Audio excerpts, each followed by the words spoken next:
할렐루야. 우리 한 번 더 따라합시다. 말씀에 은혜 받읍시다. 말씀에 은혜 받는 시간 되기를 주님 이름으로 축원합니다. 내 부모를 공경하라. 2024년 어버이 주일을 맞이했습니다. Honor your father and your mother이죠. 너는 내 하나님 여호와께서 명령한 대로 너희 부모님을 공경하고 섬겨라. 그리하면 내 하나님 여호와께서 내가 준 땅에서 내 생명이 길고 복을 누리리라. 하나님께서 모세를 통해서 이스라엘 백성들에게 말씀을 주셔요. 많은 계명을 주시는데 그 핵심이 10계명, 10계명인데 10가지 계명 중에 부모 공경이 5번째로 있어요. 우리가 아는 대로 1번에서부터 4번 때까지는 하나님에 대한 이야기고 5번째에서부터 마지막 10번째까지가 사람 관계인데 그 첫 번째에 나오는 것이 부모 공경이죠. 예수님을 복음을 전하셨을 때에 바리새인들 율법학자들이 와서 묻습니다. 우리도 성경을 가르치는데 당신 보니까 성경을 가르치는 해석이 조금 우리하고 좀 다른데 말이야. 구약의 모든 성경을 어떻게 얘기할 것이냐라고 질문을 하게 될 때에 마태복음 22장에 이렇게 말합니다. 우리 따라합시다. 하나님을 사랑하라. 첫째는 구약의 모든 성경, 하나님의 말씀, 10계명 비롯한 모든 계명들은 하나님 사랑이라는 거예요. 또 따라합시다. 이웃을 내 몸같이 사랑하라. 예. 둘째는 이웃 사랑이라는 거예요. 하나님 사랑, 이웃 사랑이 모든 선지자의 율법과 말씀이 다 거기에 걸려 있다는 거예요. 하나님 사랑, 이웃 사랑. 자, 하나님이 주신 율법이 10계명으로 압축되는데 그걸 다시 압축하니까 하나님 사랑, 이웃 사랑인데 하나님 사랑, 이웃 사랑에 부모 섬기는 것이 딱 끼어 있어요. 제가 전에도 몇 번 그림을 통해서 지금 BC주에 가버먼트 있는 청사 빌딩, 우리 옛날에 중앙청, 우리 아이들이 또 좋아하는 햄버거, 위에 빵, 아래 빵, 사이에 고기나 채소가 들어있죠. 다른 말로 말하면 하나님이라고 하는 존재와 사람이라고 하는 존재 사이에 부모 섬김이 끼어 있다는 거예요. 여기 중간에 끼어 있다는 것은 우리가 말하는 브릿지예요. 연결이에요. 부모 사랑은 우리 한번 따라합시다. 부모 섬김은 하나님 사랑과 이웃 사랑을 연결하는 말씀이다. 아멘. 정말로 그럴까? 예, 이미 하나님께서 모세를 통해서 이스라엘 백성들에게 주신 10계명, 많은 말씀들 중에 10가지로 압축이 돼요. 요사이 아이들 참나 컴퓨터 쓰기 때문에 압축을 시켜요. 압축을 시킨 것이 10가지 계명인데 거기에 5번째가 하나님에 대한 이야기 다음으로 제일 먼저 나오는 것이 부모 공경인데 그리고 난 다음에 사람 관계에 대한 이야기가 나오더라는 거예요. 오늘 말씀대로 너는 내 하나님 여호와께서 명령한 대로 자녀들이 부모를 공경하는 것은 해도 되고 안 해도 되는 게 아니라 하나님의 명령이라는 거예요. 하나님이 주신 계명이라고 하는 거예요. 반드시 지켜야 된다는 사실이에요. 여기서 명령은 계명이라고 하는 하나님의 commandment, 말씀이지.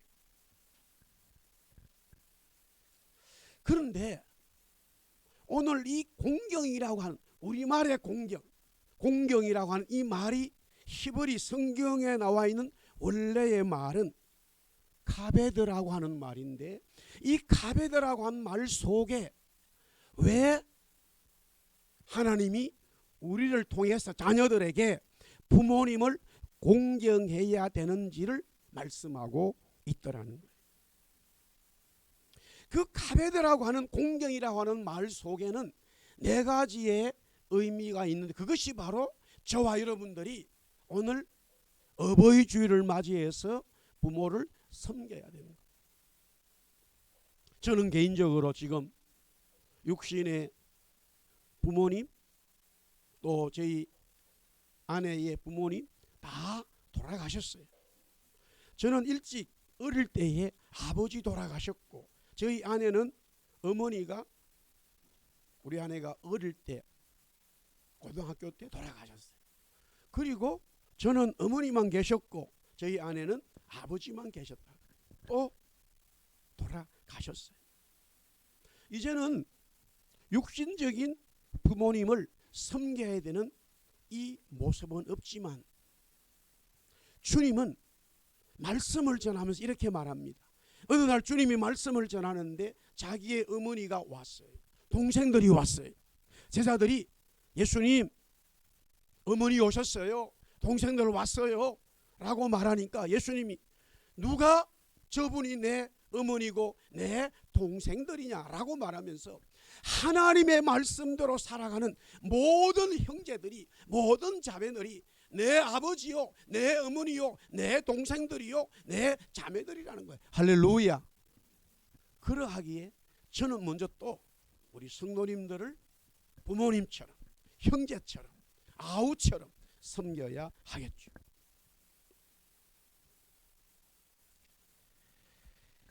여기에 카베드라고 하는 공경에는 첫 번째 무겁다라고 하는 말이 있어요. 우리 한번 따라합시다. 여호와를 경외하라. 창세기 22장 우리가 지금 보고 있었습니다. 내가 이제야 너가 나를 경외하는 줄 알았다. 이 경외라는 말이 무겁다라는 거예요. 하나님에 대한 존재가 무섭고 그런 존재가 아니라, 하나님이라고 하는 존재는 공의롭고 넓고 크다라고 하는 의미가 바로 가베드인데 무겁다라는 거예요. 여러분들 히브리 말로 우리 사람이나 동물이 가지고 있는 간, 리버를 카베드라고 말하고 있어요. 실제로 우리 몸에 있는 장기들 중에 가장 무거운 것이 간이라는 거예요. 다시 말해서 부모님을 섬기는 것은 무섭고 힘들고 그런 개념이 아니라 존경과 공경의 의미를 가지고 있는 무겁다라는 의미를 가지고 있어요. 존중하고 귀하게 여겨야 된다는 말이에요. 하나님을 경외하는 것과 같은 맥락이죠. 그래서 하나님 사랑, 이웃 사랑, 또 10계명의 이 부모 공경이 중간에 끼어 있어요. 하나님을 공경하고 경외하는 것이 바로 부모 공경으로 연결되기 때문이고, 부모를 공경하는 것이 사람을 사랑하는 것뿐만이 아니라 하나님을 경외하는 연결고리이기 때문이에요. 요셉이 노예로 팔려갔어요. 고난을 받았어요. 이집트에서 많은 험악한 일을 당합니다만 결국 그는 총리가 되게 됩니다. 하나님의 역사로 제국의 총리가 되었어요. 온 땅이 극심한 가뭄으로 이 양식을 구하기가 어려울 때 요셉은 아버지를 초청하게 되어집니다. 자기가 가지고 있는 총리라고 하는 무거운 직책을, 총리라고 하는 중압감을 가지고 있는 직책을 아버지를 위해서, 아버지의 이 무거움, 아버지를 공경하겠다고 하는 그것과 동일하게 여겨서 요셉은 아버지를 초청하게 됩니다. 무겁다라고 하는 것은 부모를 귀히 여기고 중하게 여긴다는 말이에요. 또한 카베드라고 하는 것은 두 번째는 영광이라고 하는 의미가 있어요. 우리 한번 따라합시다. 하나님의 영광. 하나님의 영광의 카베드는 가볍고 얇고 짧은 것이 아니라 이 세상의 어떤 것보다 하나님의 영광은 굉장한 거예요. 하나님의 영광이, 하나님의 임재가 우리의 예배 속에 임할 때 그 누구도 하나님의 영광 앞에 나설 자가 없지요. 하나님의 가베도예요. 레위기 10장 3절에 이렇게 되어 있어요. 우리 한번 같이 읽겠습니다. 시작. 모세가 아론에게 이르되 이는 여호와의 말씀이라 이르시기를 나는 나를 가까이 하는 자 중에서 내 거룩함을 나타내겠고 온 백성 앞에서 내 영광을 나타내리라 하셨으니라. 아론이 잠잠 하나님의 영광이에요. 모세를 통해서 하나님 말씀하시고, 그래서 모세가 말씀을 받아서 다시 아론과 모든 백성들에게 말하는데 하나님이 자신이 이스라엘 백성들 앞에 하나님의 영광을 나타낸다. 그 영광이 바로 가베드예요. 하나님에 대한 영광, 다시 말해서 부모 섬김은 하나님께 영광이 되는 것뿐만 아니라 부모 공경은 부모에 대해서 영광을 들려드리는 거예요. 요셉은 이집트의 총리가 되었기 때문에 온갖 영광스러운 삶을 가베드를 누리고 있어요. 그러나 그 영광을 자기만 누리겠다는 게 아니라 아버지를 초청해서 아버지도 그 영광을 누리도록 자기가 누리는 영광을 아버지에게 제공한다고 하는 사실. 하나님은 그 자체가 영광이세요. 아멘. 하나님은 영광스러운 분이에요. 그런 영광이 저와 여러분의 예배 속에서, 우리의 삶 속에서 하나님의 영광이 임하는 거예요. 그것의 실제적인 것이 뭐냐? 저와 여러분들이 부모님을 공경할 때에 하나님의 영광이 임한다는 거예요. 오늘 이 말씀만 듣고 돌아가면은 수지 맞았어요. 완전히. 할렐루야. 아멘. 그렇잖아요. 여러분들이 기도합니다. 나는 하나님의 영광을 체험하고 싶어. 하나님의 영광이 나에게 임재하기를 원해. 예, 기도하셔야 됩니다. 그러나 그 기도의 실체가 여러분의 부모를 섬길 때에 하나님의 영광이 나타난다는 거예요. 믿으시면 아멘. 세 번째 가베드는 물질이라고 하는, 이 영광과 물질은 너무나 극과 극의 이야기인데 물질이라는 의미가 있어요. 여러분들 창세기를 보십시오. 하나님이 세상을 창조하시고 첫째 날이니 둘째 날이 되고 둘째 날이 셋째 날이 되어지는데 하나님의 말씀대로 세상이 하나씩 하나씩 창조되어 갈 때마다 하나님은 무엇이라고 말씀하고 있습니까? 우리 한번 따라합시다. 심히 좋았다. 할렐루야. 심히 좋았다라는 말은 이 세상의 모든 물질들이, 모든 삼라만상이 하나님의 영광으로 덮여 있는 거예요. 하나님의 성령이 운행하고 있는 거예요. 할렐루야. 부모를 공경하는 가베드의 말의 세 번째는 물질적으로 도움을 준다라는 뜻이 들어있어요. 야곱은 라반 밑에서 대단한 부자가 되었습니다. 창세기 31장 1절에 이렇게 되어 있습니다. 우리 한번 같이 읽어볼까요? 시작. 야곱이 라반의 아들들이 하는 말을 들은즉 야곱이 우리 아버지의 소유를 다 빼앗고 우리 아버지의 소유로 말미암아 이 모든 재물을 모았다는, 여기에 소유와 재물이라는 것이 가베드라고 하는 말이에요. 자, 예수님은 이 가베드의 말씀을 이렇게 정리해 주셨어요. 마가복음 7장 10절에서 14절이에요. 마가복음 7장 10절에서 14절 우리 한번 같이 쭉 읽습니다. 시작. 모세는 내 부모를 공경하라 하고 또 아버지나 어머니를 모욕하는 자는 죽임을 당하리라 하였거늘 너희는 이르되 사람이 아버지에게나 어머니에게나 말하기를 내가 드려 유익하게 할 것이 고로반 곧 하나님께 드림이 되었다고 하기만 하면 그만이라 하고 자기 아버지나 어머니에게 다시 아무것도 하여 드리기를 허락하지 아니하여 너희가 전한 전통으로 하나님의 말씀을 폐하며 또 이 같은 일을 많이 행하느니라 하시고 무리를 다시 불러 이르시되 너희는 다 내 말을 듣고 깨달으라. 자, 이게 내용이 뭐냐? 바리새인들은, 율법학자들은 굉장히 성경을 액면적으로, 행동적으로, 율법적으로 그것이 심하여서 사람에게 보이는 거로 지켜나가는데 어떤 바리새인이 아버지와 관계가 틀어진 것 같아요. 뭔가 문제가 생겼어요. 그런데 아버지에게 드릴 물질을 하늘 앞에 드리고는 아버지 보기 싫은 거예요. 아버지 만나고 싶지 않아요. 그래서 그 물질을 아버지에게 드려야 되는데 아버지 만나기 싫으니까 하나님 앞에 드리고는 자기들이 말씀을, 이 율법을 만드는 자들이기 때문에 그렇게 법을 만드는 거예요. 주님은 이것을 꼬집어서 이야기하고 있어요. 반대로 하나님 앞에 드릴 것을 하나님 앞에 드리지 않고 또 아버지에게만 드리고 사람에게 드린다. 그것 또한 잘못되어져요. 우리 한번 따라합시다. 하나님의 것은 하나님의 것으로, 가이사의 것은 가이사의 것으로. 아멘. 가베드는 자녀들이 부모님이 점점 나이가 들어갈수록 경제력이 떨어지기 때문에 자녀들은 부모님에게 물질적인 도움을 주어야 한다는 뜻이 들어있어요. 당연히 우리가 이 땅에서 살아가면서 물질을 가지고 만약에 부모님에게 도움을 준다 그러면 우리의 삶은 쉽지는 않아요. 그걸 보면서 아이고 자녀들이 주는 거를 부모님이 그냥 아무 생각 없이 받는 부부도 없을 거예요. 부모님은 부모님대로 해야 되지만 분명히 자녀들은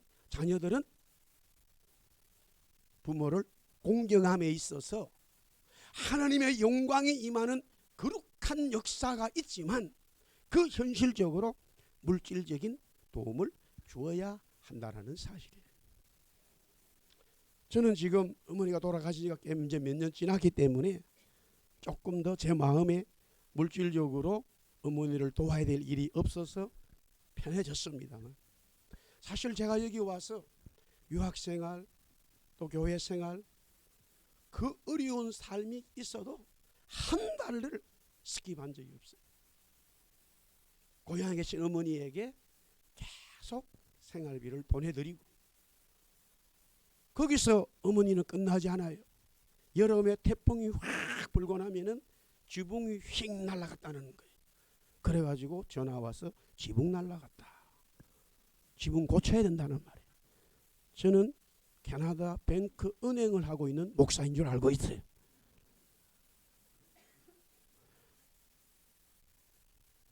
한 번도 다른 말을 한 적이 없어요. 물론 생활이 어렵죠. 그러나 그런 시간들을 통해서 하나님이 기가 막히게 생각지 못한 역사들을 이루어 가신다라는 사실이에요.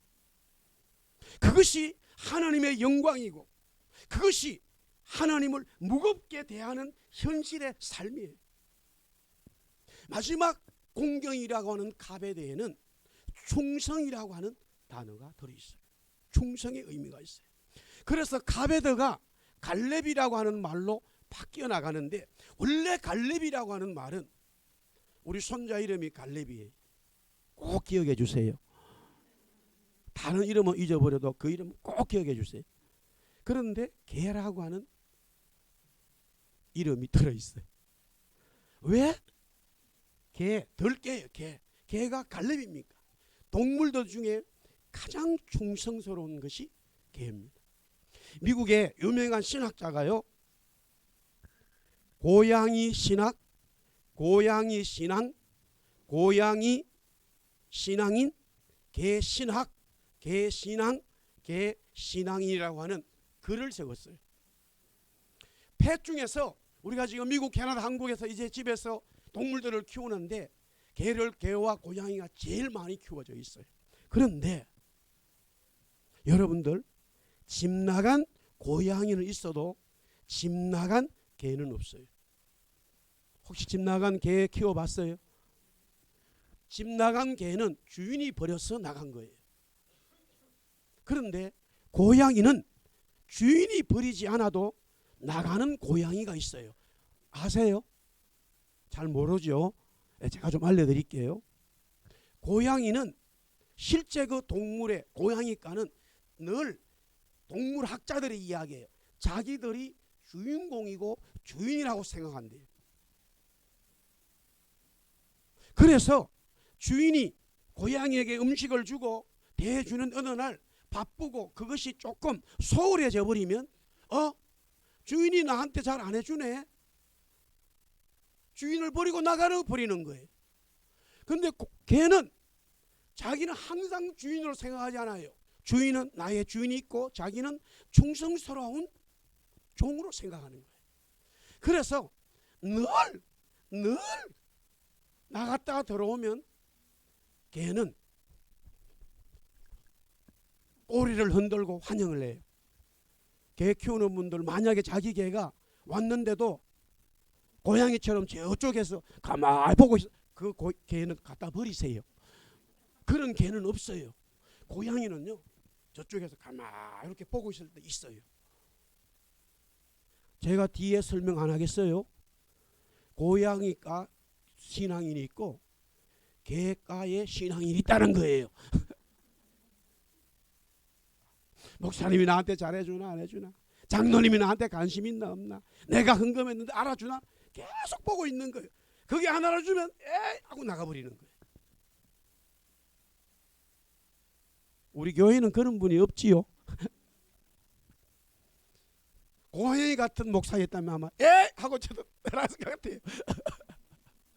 하나님의 따라합시다. 충성스러운 하나님의 종, 그것이 가베드라고 하는 말인데, 그래서 충성이라는 말이 믿음이라는 단어로 가게 된 거예요. 우리가 영어의 faithful은 충성이라는 거예요. 근데 그것이 믿음이라는 말과 같은 단어를 쓰고 있는 거예요. 부모를 공경하는 것이, 부모를 섬기는 것이 오늘 섬기고 내일 섬기지 않는 게 아니라 하나님이 주신 말씀이기 때문에 끊임없이 자녀들은 받은 사랑에 대해서 감사하고 부모님을 섬겨야 한다는 거예요. 마침 하나님께서 저와 여러분에게 영원한 구속의 은혜를 주셨기 때문에 우리의 삶에 조금 업다운이 있어도 하나님은 여전히 구속의 은혜로 존재하시고 우리를 영원한 하나님 나라로 이끌어 주시기 때문에 그 하나님에 대해서 경외하고 섬기듯이 저와 여러분들은, 우리 성도들은 부모님을 섬겨야 한다는 사실이에요. 할렐루야, 아멘. 그래서 갈렙은 믿음의 사람, 하나님의 사람, 충성스러운 하나님의 종으로 등극이 된 거예요. 애굽에서 나온 사람 중에 유일하게 여호수아와 갈렙만이 가나안에 들어가게 되잖아요. 왜 그가 들어갈 수 있었습니까? 원래 갈렙은요 이스라엘 백성의 사람이 아니에요. 이방인이었어요. 이방인임에도 불구하고 여호수아는 원래 이스라엘 사람이었죠. 그러나 갈렙은 이방 사람임에도 불구하고 그는 유다 지파에 소속되어지면서 믿음을 선포함으로써 하나님께 대한 충성스러운 믿음을 이야기한 거예요. 그뿐만이 아니죠. 40년의 광야 생활 이후에 가나안 땅에 들어갔을 때 우리 성경을 조금만 공부하고 들었던 분들은 갈렙의 고백을 보잖아요. 산지를 주십시오. 찬양도 있잖아요. 우리 가정은, 나와 우리 가문은, 우리 가족은 저 산지를 우리가 취하겠다. 실제로 이스라엘 가보세요. 땅이 그렇게 좋은 땅이 많지 않은데 이스라엘 민족이 애굽에서 광야 생활 40년을 거쳐서 가나안에 왔을 때에 다 좋은 땅을 갖고 싶어 하는 것은 지상적이에요. 그런데 갈렙은 이런저런 눈치 보지 않고 산지를 달라는 거예요. 저 산지에서 씨를 뿌려서 하나님이 주신 역사를 가나안 땅에서 이루어가겠다. 왜? 하나님이 지금까지 광야에서도 먹여주시고 옷과 신발을 해지 않도록 하신 그 하나님이 우리가 산지를 가져도 하나님의 역사는 나타난다. 그 믿음을 갈렙은 가졌던 사실이에요. 그게 따라합시다. 가베드, 그 공경이라는 의미라는 거예요. 할렐루야. 자, 이런 공경, 부모를 공경함으로 네 가지의 의미가 들어있죠. 무겁다, 중하다, 영광이다, 물질을 도움을 준다, 또한 충성스럽다, 신뢰할 만하다. 부모가 자녀를 보았을 때에 저 자녀는, 아들은 딸은 참 신뢰할 만해, 참 좋아, 불안한 마음이 사라졌다면 그 자녀는 부모에게 효도하고 있는 거예요. 이런 부모를 공경함으로써 하나님은 부모 공경하는 자에게 오늘 은혜를 베푸시겠다라는 거예요. 너는 내 하나님 여호와께서 명령한 대로 내 부모를 공경하라. 그리하면 내 하나님 여호와가 내게 준 땅에서 내 생명이 길고 복을 누리리라. 이스라엘 백성들이 광야의 삶을 끝내고 기업인 가나안 땅에 들어갔을 때에 하나님이 그 땅에서 복을 주신다는 거예요. 가나안은 젖과 꿀이 흐르는 하나님의 언약의 말씀의 땅이죠. 여기서 땅, 우리는 오늘 신약 시대에 그러면 우리는 다 가나안으로 가서 살아야 되는가? 아니에요. 이런 고민을 할 필요가 없죠. 왜? 예수님이 정확한 의미를 말씀하셨기 때문에. 마태복음 5장 5절이에요. 우리 같이 읽습니다. 시작. 온유한 자는 복이 있나니 그들이 땅을 기업으로 받을 것. 자, 이제는 광야에 살았던, 애굽에 살았던 이스라엘 백성들이 가나안 땅에 들어가는 것이 아니라 온유한 자가 기업을, 가나안 땅을 가지게 된다는 말이에요. 자, 그런데 이게 뭐냐? 마태복음 11장 29절 계속해서 주님이 말씀하고 있어요. 마태복음 11장 29절인데 우리 한번 따라합시다. 나는 마음이 온유하고 겸손하니 나의 멍에를 메고 내게 배우라. 그리하면 너희 마음이 쉼을 얻으리니. 아멘. 기업은, 땅은 누구를 말하고 있어요? 그리스도를 말하고 있어요. 믿으시면 아멘. 가나안 땅은 모형적이고 상징적이었어요. 그러므로 부모를 공경하는 자에게 그리스도의 은혜가 임한다는 거예요. 그리스도의 역사가 임한다는 거예요. 부모 공경하는 자에게 하나님 나라의 놀라운 은혜가 임한다는 거예요. 할렐루야. 그 기업이, 그 하나님의 역사가 임함으로써 우리에게는 두 가지의 변화가 일어나게 됩니다. 오늘 이 말씀에 다시 본문으로 돌아와서 신명기 5장 16절 말씀에 보니까 생명이 길다고 그랬어요. 부모를 공경하는 자녀에게 하나님은 생명이 장수하는 은혜를 주신다고 그랬어요. 그러면 우리가 부모를 공경함으로써 이 땅에 생명이 오래 산다는 의미인데, 그래서 live long이라고 하는 말을 쓰고 있어요. You may live long 이렇게 말해요. 너가 말씀을 지키면은 so that you may live long이라고 그래요. 말씀을 지키면 너희가 이 땅에서 오래 산다라는 거예요. 여기서 오래 산다라는 말은 이미 기업이 그리스도이기 때문에 이 땅에서 건강하게 오래 사는 것은 무엇을 의미하냐? 당연히 이 땅에서 오래 삽니다. 그 말씀은 그대로 적용이 되면서 여기서 주신 말씀은 영원한 기업으로, 영원한 생명으로, 영원한 구원의 은혜로 간다라고 하는 이 구약의 말씀이 압축되어져 있어요. 그래서 요한계시록 21장 1절에서 4절에 보니까 영원한 하나님의 나라에 대한 말씀이 쭉 나와 있어요. 보좌에 보니까 하나님의 나라가, 백성들이, 구속받은 하나님의 백성들이 이 땅에서 살아갈 뿐만이 아니라 영원한 하나님의 생명의 누림을 가지게 된다는 거예요. 거기는 사망도 없고 애통하는 것도 없고 곡하는 것도 없고 아픈 것이 없는 영원한 하나님의 나라가 이 부모 공경하는 자에게 준비되어 있다라는 말이에요. 마지막 하나는 우리 한번 따라합시다. 복을 누린다. 여기서 복을 누린다고 말하고 있어요. 영어로는 go well with you예요. in the land. go well with you. 우리의 삶이, 생명이 연장되는데 60, 70, 80, 90, 100 생명이 연장되는데 좋지 않아요. bad예요. 그거는 사는 게 오히려 지옥이에요. 내가 나이가 들어가는데 점점 건강한 거예요. 저도 이번에 눈 때문에 한 3주 정도 꼼짝 못했잖아요. 제가 스스로 일주일 금식이 훨 쉬워요. 정말이더라고. 그러나 우리는 육신적으로 나이가 들어가면서 하나님의 건강에 복을 주시고 장수의 복이 잘 되어져야 된다는 거예요. 그러나 이미 제가 설명드렸죠. 육신의 삶은 영원한 하나님의 나라로 연결되어 있어요. 아멘. 그러면 여기도 마찬가지죠. 이웃교회에 원래는 이제 104세 할아버지 장로님이세요. 제가 작년도 말씀을 한번 드렸는데 여전히 그분은 그렇게 사셔요. 일주일에 적어도 한 번, 두 번은 고기를 잡아러 가시는 거예요. 그럼 어디를 어떻게 하느냐? 노인 아파트에서 고기 잡는 모든 도구들을 끌고 104세 할아버지께서 버스 정류까지 가셔요. 버스 정류소에서 버스를 타시고 전철역에 내리셔서 또 전철역에서 걸어서 다운타운에 있는 지하 전철 내려서 올라오셔가지고 그랜빌에서 다시 버스를 타고 호수베이를 가가지고 다시 호수베이에서 페리를 타고 건너가서 천사인 고수대에 도착하면 다시 걸어서 또 버스를 타는 거예요.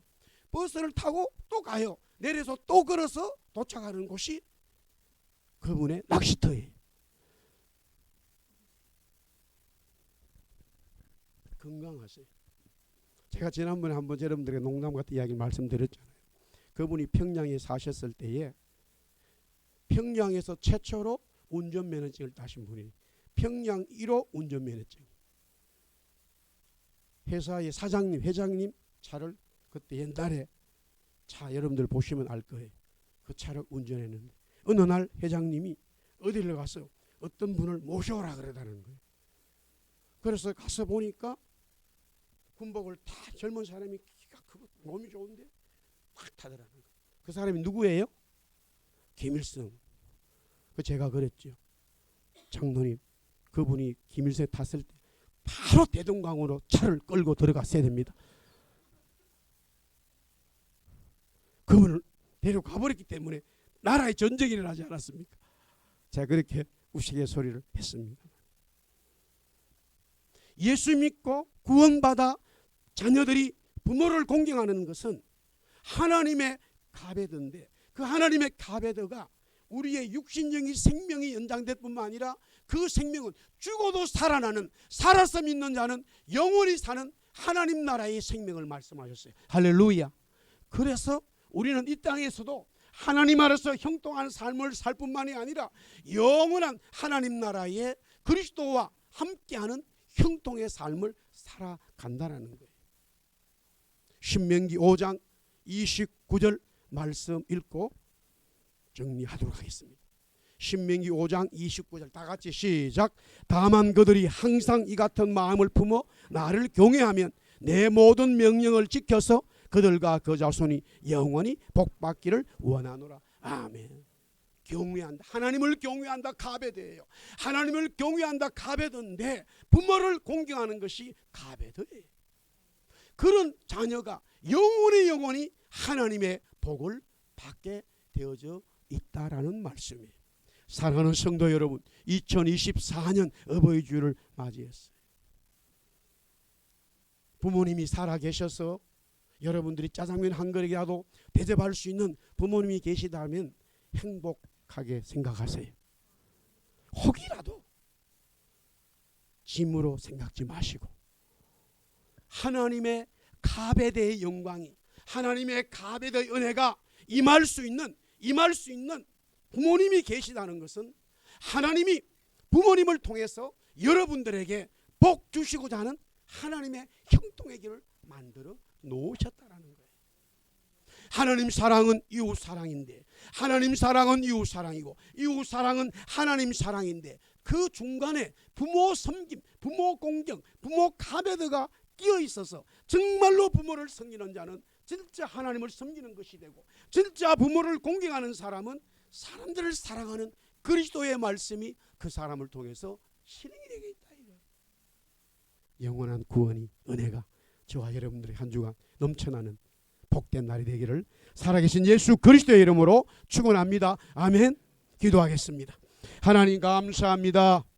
2024년 어버이 주일을 맞이하여 하나님의 가베드, 부모님을 공경하는 것은 하나님의 영광이요, 하나님의 경외함이요, 하나님의 역사가 우리 속에 구원으로 성령으로 나타나심을 오늘 말씀을 통하여 깨달았습니다. 주여 은혜 주옵소서. 하나님, 부모 섬기는 자녀들 되게 하시고 또 부모님들은 자녀들을 주 안에서 말씀으로 양육하는 부모들 다 되게 하여 주옵소서. 하나님, 한 주간 주의 말씀으로 승리한 우리 교회 모든 성도들 되게 하여 주시길 원하며 살아계신 예수 그리스도의 이름으로 기도드리옵나이다. 아멘.